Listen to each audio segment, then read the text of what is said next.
Bienvenidos, welcome, and thank you for joining us for Season 2, Episode 5 of the PanaFamilia Podcast with Eduardo and Nicole, where we discuss our experience relocating to and raising our 3 young children here in Panama, share our journey of building our new farm and home here in Central America, and let you know what we're learning along the way. We're glad you're here. Vámonos!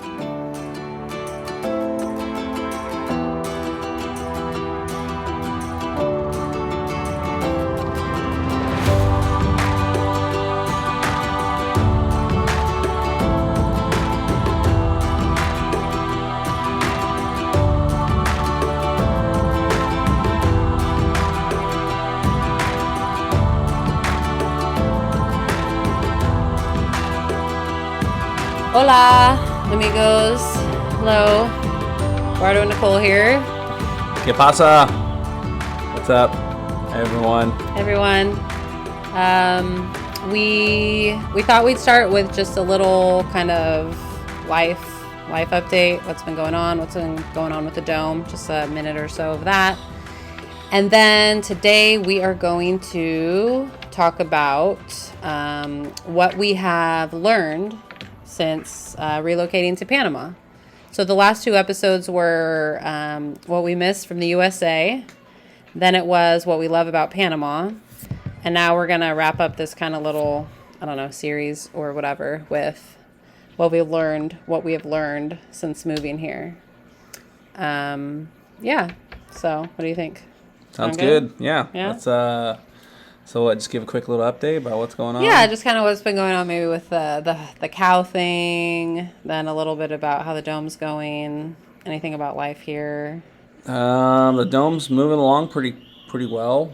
The guys made pretty good progress on the main dome this week, and they're moving along on the kids' dome, and we just seen a lot of progress last week, and it seems like this week we're going to see a lot more progress. Talk about the closet. Going in the closet. Closet, they put the blocks over for the roof of the closet, and it's basically completely almost, there's a little opening at the top because there's a couple more blocks I had to put, but I went in there and it was so cool. Yeah, really and fresh. Really it was fresh and cool. It was kind of am I in the same country? Like a cave almost. Yeah, almost right? It was almost like a cave. It was just really cool, and I was like, "Holy camole, this!" Yeah, he was like, "Go in the closet, and I was like, "Why?" There was so scaffolding and guys working, and I was like, "Why do you want me to go in there?" And he's like, "Just trust me, go in the closet." And she went in there, and I just said, "What do you think?" And she's like, "It's so much cooler. It was pretty cool." Yeah, it was nice to see that. But yeah, and then we also had a school come on Saturday. And we have another school coming on Saturday, and a university, not a school, university. Yeah, these are architecture classes from local universities, the ones in David. Yeah, which is cool. Yeah, so we have another class coming on Saturday, and we've given about 7 tours now, I think. To people around here. Between families, people we don't know that see it from the road, and now universities. But our architect... one of the main architects from Panama basically told me, he's like, "You're going to have the most famous home amongst architects in Panama because of just how..." It'll go in a textbook or what? Yeah, how odd it is. So that was pretty funny to hear. But well, they just need to come stand inside of it when it's done, and they'll be like, "Oh, I get it." Yeah. So that because even all the kids yesterday or on Saturday were like, "Ay, tengo mucho calor," they're all sweating and hot, and I mean they come from David where it's hot, but still being out on the farm in the sunlight and then going inside of it and feeling it, I'm sure they felt the difference. So that's a little update on the dome. Other than that, we're just living life, waiting for Nicole's parents to get here next week, which is pretty exciting. This will be our first family visit, first visitors from another country or from home that are specifically visiting us. So that'll be cool. We're going to show them some spots that we like and show them our farm, which will be really cool. And, kind of explain to them or hopefully they can see why we moved here.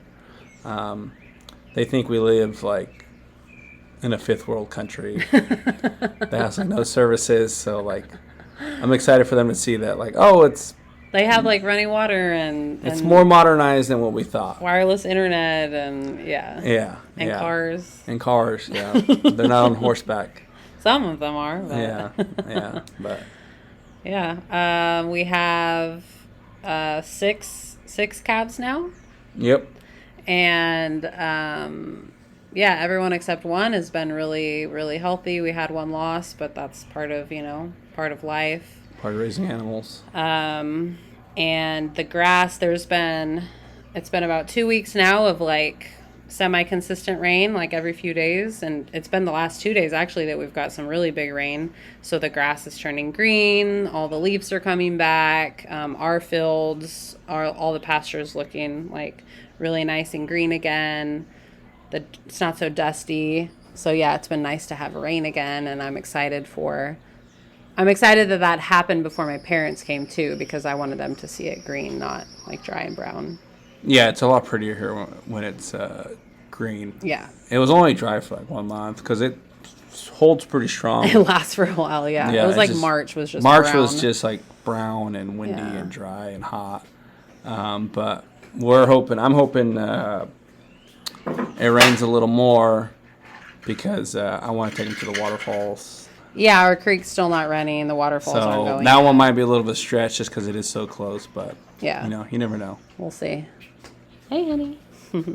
So we're gonna get into talking about what we've learned since moving to Panama, and me and Eduardo came up with some different ideas, specific, like personally, and we'll just kind of share those back and forth, I guess.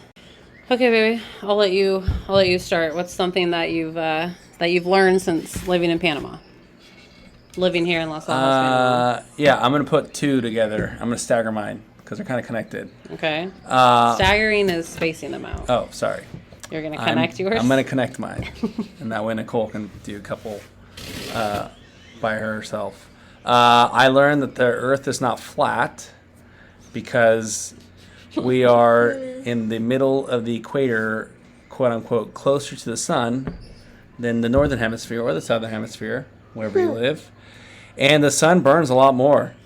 It gets a lot. It's not hotter per se. It's just hotter when you're in the sun. It feels like the sun is actually burning you. Yeah. You can feel the heat more. So I've been very conscious about wearing hats when I'm working at the farm, wearing t-shirts when surfing at certain times of the day. Just very conscious about the sun and the heat. Even though it's not that hot, like I said, it probably, during the hot times it gets up to 95, and right now it's in the 80s because we had some rain, but it's still a little humid, which is fine. But yeah. So, and with that, constant year-round above 80 degrees here in Las Lajas, I've also learned that I miss cold weather. I'll second that. Yeah, I used to hate cold weather in Turlock. I used to always kind of, I love the summer, 110 degrees. Give me the pool and stuff like that.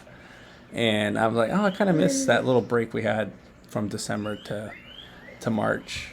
And now, when we vacation, I just want to visit the cooler areas. Yes. Or when we leave.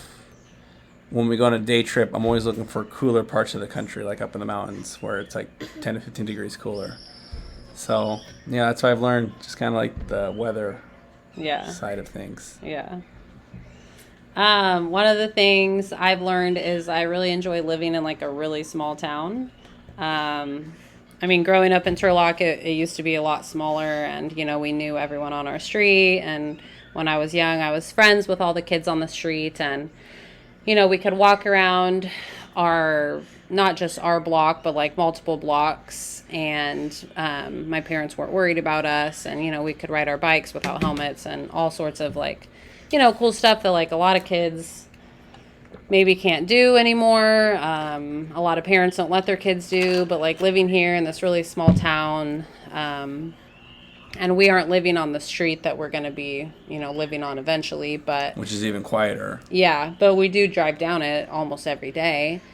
And we wave to the people and we see kids playing. And I know that like Jude and Jesse and Jean will be able to like ride their bikes. I mean, Jude already takes bike rides by himself down this road, and I'm like comfortable with it.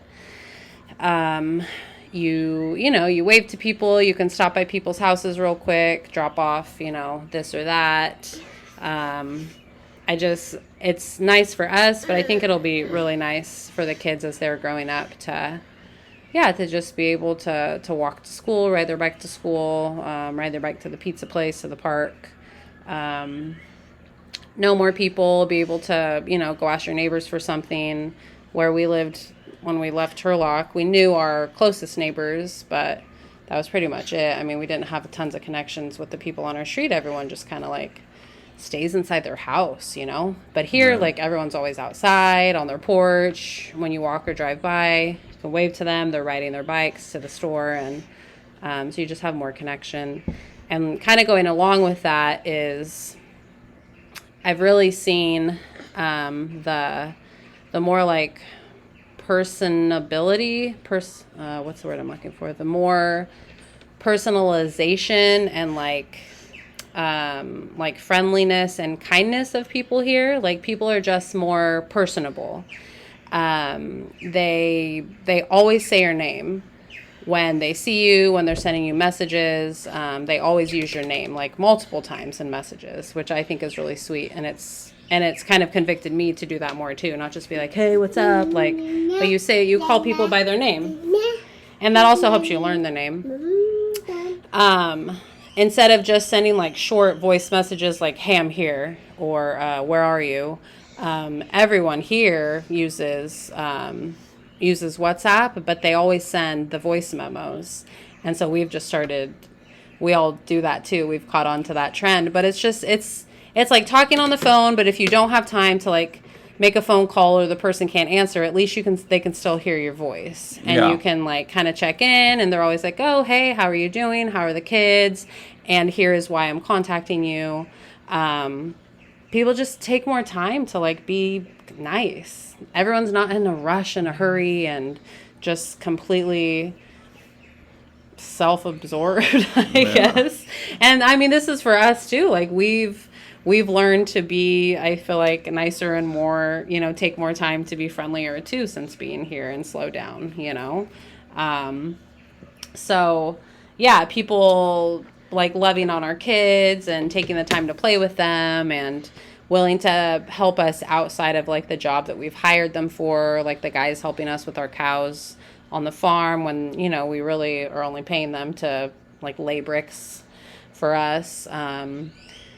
So yeah, that's been really cool to see that just like cultural difference. And I mean, that's one of the reasons we kind of wanted to live in a different culture too. Yeah. And we're seeing the benefits of that. And that's part of the small town living. Just everyone knows each other.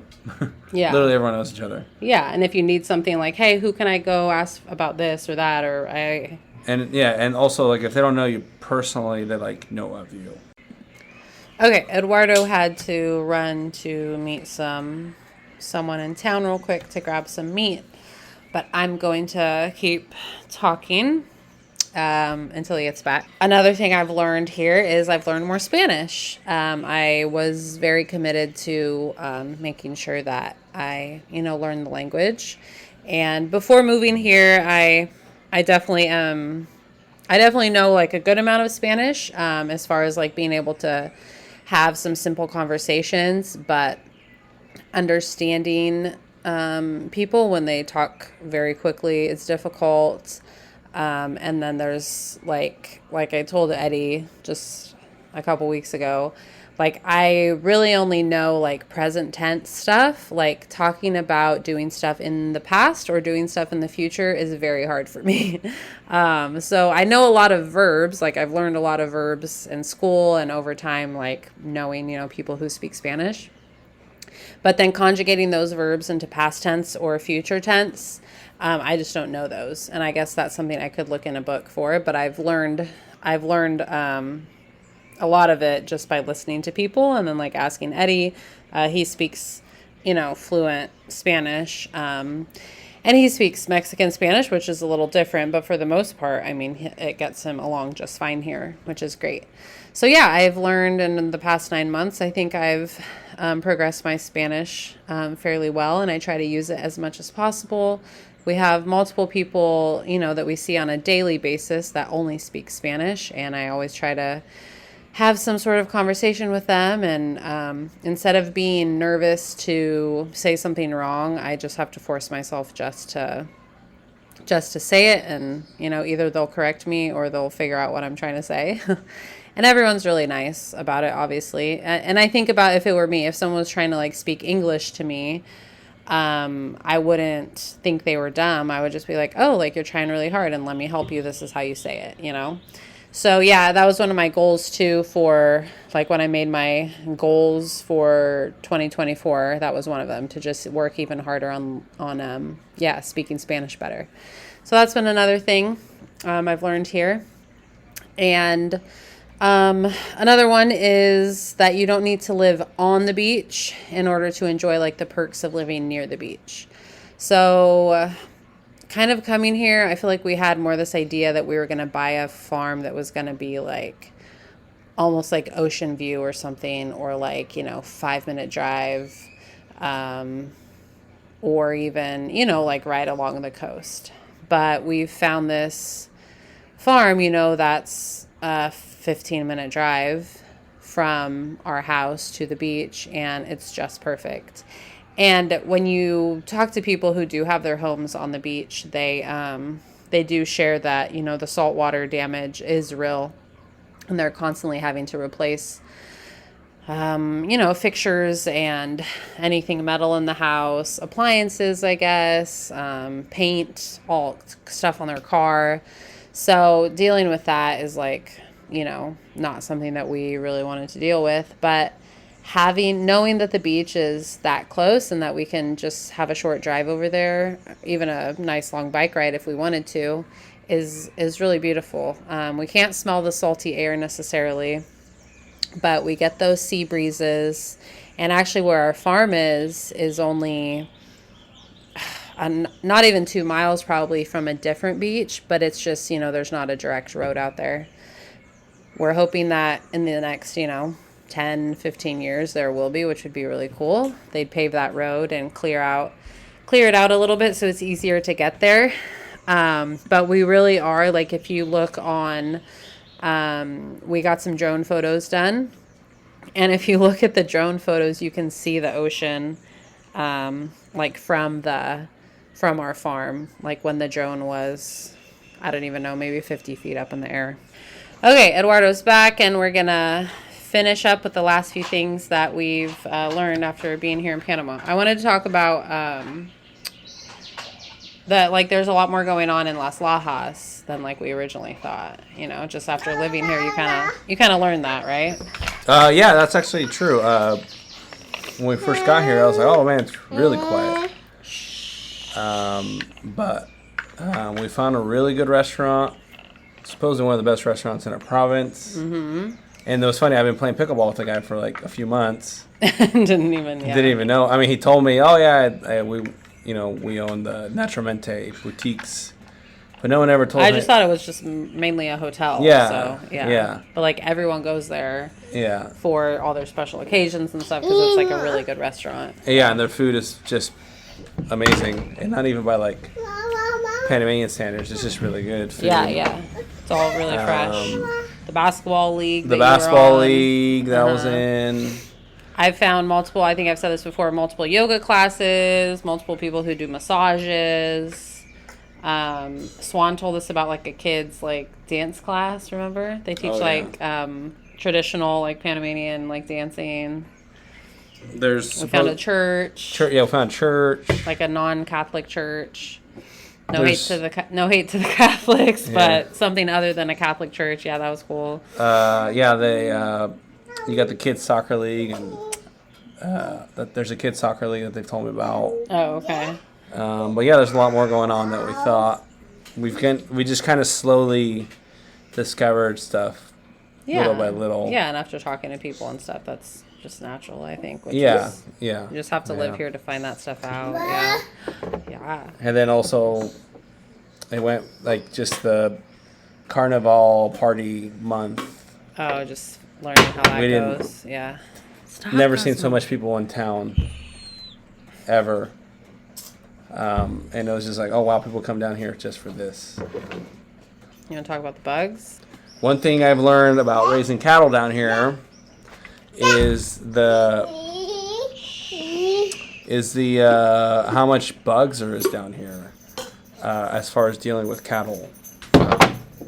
Between the ticks and the worms, the flies that plant worms and they lay their eggs. Yeah, and then the larva or the larva. Yeah. It's just like I've never seen so much bug issues. Yeah. Anywhere, and I just left up for a little bit to get some meat from another cattle producer, and he was telling me he's dealing with the same thing. On his calves or on everything, just anything with an open wound. Oh, just the calves flies are like really bad right now, I guess. Calves are the easiest because newborn calves because they have the umbilical cord. And that's what happened to two of ours. They got they got worms in there because the flies go in there and they lay their eggs. Yeah. And then we started a protocol to try to avoid it, and then he was telling me that like you can't even brand your cattle because like right now the worms will find an opening. Well, that's what I asked you when you said, Yvonne said we should brand the cows, and I was like, wouldn't that get... Yeah, so he was saying... You can't do much of anything. Yeah. You can't ear tag, probably. You shouldn't ear tag now. Yeah, he said he can't ear tag. He said he had a friend that ear tagged who waited 4 months to ear tag his calves, and they still got bugs in the ears. We had to get bugs in their ears months after they got ear tagged. Yeah, the bugs, it's been quite the learning experience. We just have to learn how to deal with them, and it's all about, I think, prevention. And like he said, we have a protocol now with umbilical cords. I tied up a cow the other day and started picking ticks off of her. And then found a tick on yourself. And then found a tick on myself that day. Yeah, we're not used to ticks. I know there's parts of the U.S. that have bad ticks, but like we weren't used to them where we're from. Yeah, we're not used to ticks at all. These suckers get pretty big too. Yeah. But so it's not really bugs like, bugs around the house or whatever. It's more like dealing with the bugs on the animals is what is the biggest issue. Yeah, I mean, you got your bugs that bother us like mosquitoes and... Yeah, but that's just... Chitres, whatever they're called. But you kind of just... expect that. You expect that you're in the jungle. We found a scorpion in the bathroom the other day. It was dead, but yeah. Yeah, that was pretty interesting. On the topic of nature, I've learned a lot about like local trees and plants and flowers. That's another goal of mine is to, learn about all the local flora and fauna. And obviously, because we're going to implement that into our farm so that's been something that I've been working on, and I've always got my eyes open, and if I see something beautiful that I like or just interesting, I got this like plant app that I use, and it works pretty well, identifying stuff. And we've been, growing lots of things from seeds here, and things just grow so quickly. I was looking under a tree at our farm today, and since we've had a few heavy rains, like I said, there's just like thousands of sprouts of like baby trees and all sorts of sprouts that I don't even know what they are. So yeah, that's a really cool thing about here. Trying to grow stuff is stuff grows really fast because of all the rain and then all the sun. Almost done. We're almost done, yeah. And I guess I'll just throw this in last for myself is since moving to the hotel. But being here in general, we've learned to live without certain things and learned how to live without power and water when it happens. We've learned how to live in a small space, limited amenities, limited conveniences. And that's been really good for us. I feel like all this stuff has been really positive. Yeah, I feel like we've both like grown in a good way after being here. I feel like we've learned a lot, like personally, and then just all these kind of funny, cool things that we've learned. And I've grown a lot since being here and just kind of being pushed past your comfort zone, language-wise and living-wise. It's always good for you. It's good for us. It's good for the kids. Yeah, I mean, like Nicole said, like Panama is a pretty developed country, but like we live in a pretty rural part, and we're an hour away from a big town. So like a lot of the quote unquote American services you would expect, or stuff that for the United States you would expect, are not here, and we've kind of just learned to live without them. And then yeah, just kind of you kind of realize what's important and what's not. Like I was telling Nicole yesterday, like I always felt like in the United States when we bought groceries, I felt like sometimes we didn't eat everything, and some stuff went to waste because it went bad. And I think a lot of it is because it was so accessible, or so easily accessible. You know, we lived like 2 minutes away from a Save Mart, or Nicole could order something in the morning and have it delivered within a few hours from the Instacart driver. But here, we're doing one grocery trip a week, and we're really like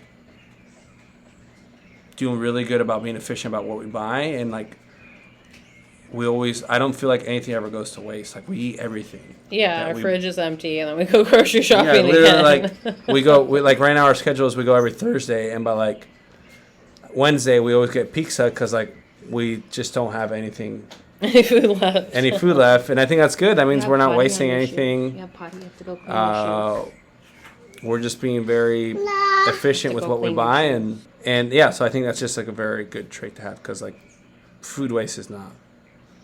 I just don't like seeing that, just because of how much poverty you see, and that we used to buy in excess. It's just like it makes me feel good that we're not wasting food, and then also the small space. We kind of learned with like how small of a space we can keep going down to, and still not hate each other or our kids. I think lately it's really been pushing us. I think just because it's been, like 5 months now that we've been living here in this one room, just no boundaries. yeah. But like, it's gonna make our home whenever it gets finished like feel like a mansion. Yeah. Because of how small of a space we're used to. Yeah. But yeah, it's been kind of like. And living around other people too. Living around other people, we're gonna go. It's a whole different thing. Yeah, we're gonna go back to we're on our own again, like how it used to be in the United States. We have privacy and stuff like that. But yeah, we've learned how much we can handle. And then my last thing that I learned is the beach does not lose its aura or pizzazz or like excitement. Excitement, like. I thought after a year being here, I'm probably get tired of going to the beach. But like every time we go out there, I'm always like, man, we freaking live here? It's unbelievable. Yeah. Still can't believe it. Whether it's me in the morning when I go surfing, during the day when we spend the day out in a hammock over there, or in the evenings when we watch the sunset, every single time I'm always like, oh yeah, we live here. Oh yeah, this is awesome. This is like 10 minutes from our house. And I just, still hasn't lost its excitement and joy of living by the beach, which I hope never happens. So what are you saying? What was that coming around to that you've learned from that? Like the pizzazz of living in I feel like the pizzazz of living in a foreign country is gone. Like I just live somewhere else. Oh, yeah. You just don't live in Turlock anymore. Yeah. But, like, you don't think you live, like, super far from home. Yeah, like, yeah. I see. Yeah, like, right now I'm like, oh, yeah. I mean, when we first moved here, it was like, oh, wow, we live in another country, and this is so exciting, and this and that. Wow, we're out there. And now, like, that's completely gone. I just like, oh, we just live here. It's just, it is what it is. But, like, the beach... Still go to it, and like I said, every single time it's just like exciting. Yeah. Yeah. Like I said, the excitement of living in a new country is gone. I see what you're saying. Okay. Yeah. Yeah, I kind of feel the same, and I think that's nice because you feel a little more settled and at home and comfortable. Yeah. I mean, I still remember that first night when we got here, how we felt when we arrived. We were both just like what did we do? Oh my gosh! I remember my stomach was just in knots. Yeah. So that's what we've reflected on over the past 9 months of being residents here. Yeah. I don't even know who's listening to this. I know Chelsea is. She told me she was. Hi, Chelsea, if you hear this. If you're still listening. If you're still listening. She's about to have a baby, so she might not listen for a while. No. Congrats. Love you, Chelsea. Okay, we will talk to you guys next week. Ciao. Adios.